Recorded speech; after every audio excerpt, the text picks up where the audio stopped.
Okay. Good afternoon, mergers. How are you doing this week?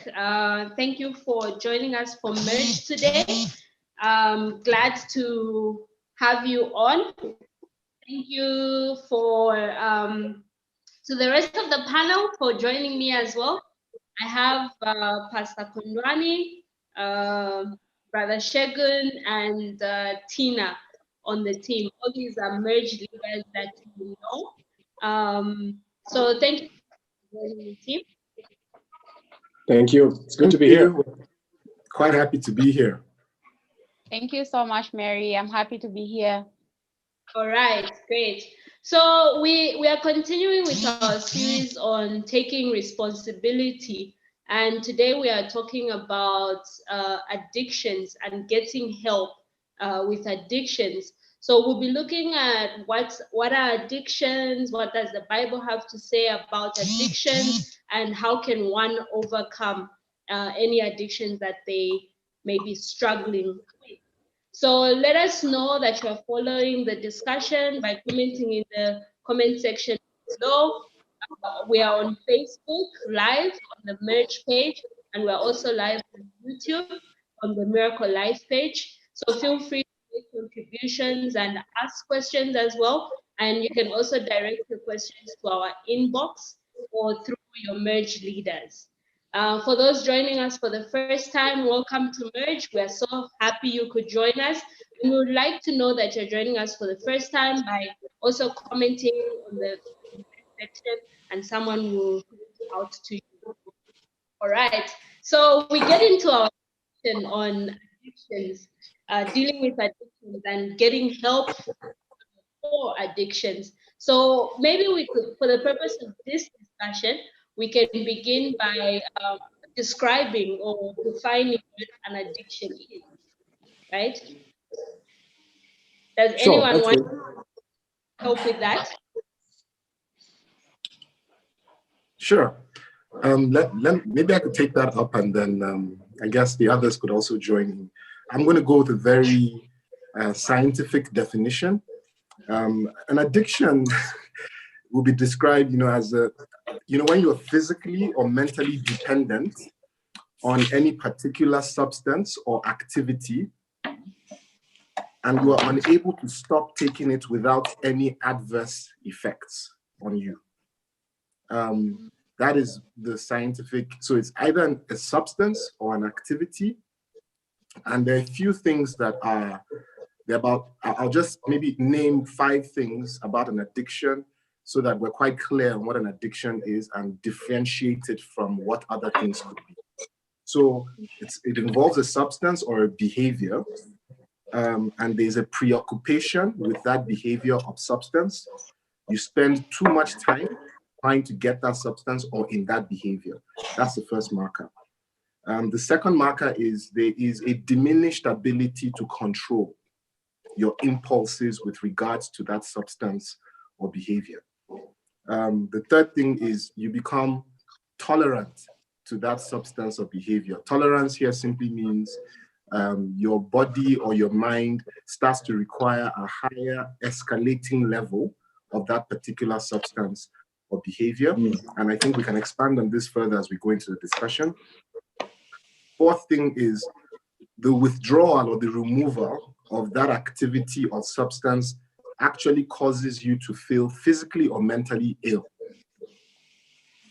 And then the fifth thing is you suffer what we call negative social or psychological consequences. It affects your relationships. It causes you to engage in risky or illegal behavior. And you are unable to function as well as you would have in society because of that behavior or substance. So that I thought we'll just give a very, scientific and structured definition first to what addictions are. Thank you so much. Thank you for that very in-depth description. I do have some, I did some research, and owing to the substance and activity, some of the addictions examples of addictions that were described are alcohol and drug abuse, tobacco abuse, also, impulsive control disorders like dumping, stealing, compulsive buying, the shopaholics, and compulsive sexual behavior, behavioral addictions, you know, phone and video games, pornography, cutting, masturbation, etc. Right? I don't know if anybody else wants to simplify what Brother Stephen had shared. Mhm. Well, I think what he said is pretty much the truth. I think one definition I had was an addiction is simply the fact or condition of being addicted to a particular substance or activity. So, like you're saying, it might be a substance or it might be an actual activity. Yeah. Yeah. All right. So I would like us to just go a little bit personal on this topic. Do any of us here on the panel have personal experiences with addictions that we would like to share with the mergers? You know, any of the things that have been, whether an activity or a substance. Okay, I'll be happy to take this one first as well. And maybe just to provide some context as to why we thought this was critical to share with young adults at this time. Research has shown that a lot of addictions tend to start in adolescence or young adulthood. Yeah. That is a given fact. So as you transition from adolescence into young adulthood, there is, someone described this as a period of time when your brain is forming, or your mind is forming. And the analogy that was given was the analogy of when you're mixing wet concrete. And about the time when you're hitting 23, 24, 25 is when you develop a mindset. It's like when concrete sets, it's very hard to change it. So because the mind is very malleable at that time, and addictions are really around your mind, this is about the time when addictions start to become quite common. But not to say it doesn't happen also in later stages of adulthood. I think one thing that I've been trying to deal with is, and it's very common, and it's a very common one for a lot of people, social media. Or the more scientific term we use is it could be an internet addiction, and it's this desire to compulsively almost, the word not compulsively, impulsively just feed my mind with what's going on in the world. I want to know what's happening, news, what is this person doing? What is that person saying in their feed?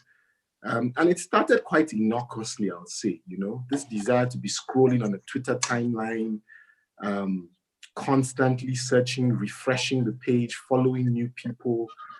So either it's Twitter or it's Instagram or it's Facebook.